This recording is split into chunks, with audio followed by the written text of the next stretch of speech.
پاک دامنی کا بدلہ پاک دامنی۔ تفسیر روح البیان میں ایک قصہ منقول ہے کہ شہر بخارا میں ایک سنار کی مشہور دکان تھی۔ اس کی بیوی خوبصورت اور نیک سیرت تھی۔ ایک سقا یعنی پانی لانے والا اس کے گھر 30 سال تک پانی لاتا رہا۔ بہت بااعتماد شخص تھا۔ ایک دن اسی سقا نے پانی ڈالنے کے بعد اس سنار کی بیوی کا ہاتھ پکڑ کر شہوت سے دبایا اور چلا گیا۔ عورت بہت غمزدہ ہوئی کہ اتنی مدت کے اعتماد کو ٹھیس پہنچی۔ اس کی آنکھوں سے آنسو بہنے لگے۔ اسی دوران سنار کھانا کھانے کے لیے گھر آیا تو اس نے بیوی کو روتی ہوئی دیکھا۔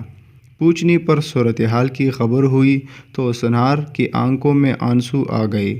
بیوی نے پوچھا، کیا ہوا؟ سنار نے بتایا کہ آج ایک عورت زیور خریدنے آئی۔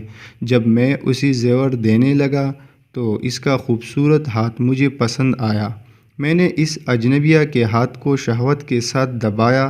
یہ میرے اوپر قرض ہو گیا تھا، لہٰذا سقا نے تمہارے ہاتھ کو دبا کر چکا دیا۔ میں تمہارے سامنے سچی توبہ کرتا ہوں کہ آئندہ کبھی ایسا نہیں کروں گا۔ البتہ مجھے ضرور بتانا کہ سقا تمہارے ساتھ کیا معاملہ کرتا ہے۔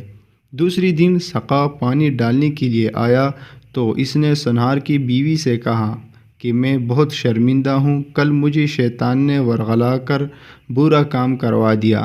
میں نے سچی توبہ کر لی ہے۔ آپ کو میں یقین دلاتا ہوں کہ آئندہ ایسا کبھی نہیں ہوگا۔ عجیب بات ہے کہ سنار نے غیر عورت کو ہاتھ لگانے سے توبہ کر لی تو غیر مرد نے اس کی عورت کو ہاتھ لگانے سے توبہ کر لی۔ پیارے دوستو، اگر آپ کو یہ سٹوری پسند آئی ہے تو ہمارا چینل ضرور سبسکرائب کریں اور ہمارے ویڈیو لائک کریں اور کامنٹس دیں۔ شکریہ۔